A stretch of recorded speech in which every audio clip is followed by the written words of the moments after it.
الدنيا وتستخرجون حلية تلبسونها وترى الفلك فيه مواخر لتبتغوا من فضله ولعلكم تشكرون يولج الليل في النهار ويولج النهار في الليل وسخر الشمس والقمر كل يجري لأجل مسمى ذلكم الله ربكم له الملك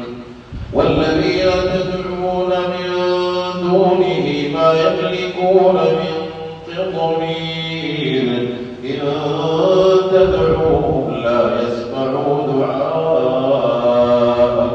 ولو سمعوا ما استجابوا لكم ويوم القيامة يكفرون بشرككم ولا ينبئك مثل خبير يا أيها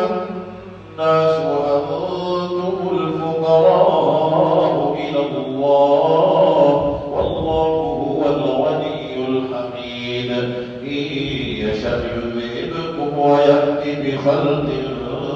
جديد وما ذلك على الله بعزيز ولا تزر وازرة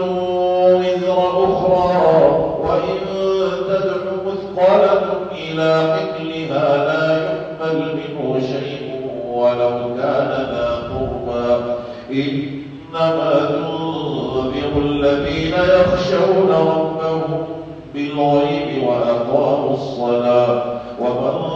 تزكى فإنما يتزكى لنفسه وإلى الله المصير وما يستوي الأعمى والبصير ولا الظلمات ولا النور ولا الظل ولا الحرور وما يستوي الأحياء ولا الأموات إن الله يسمع من يشاء وما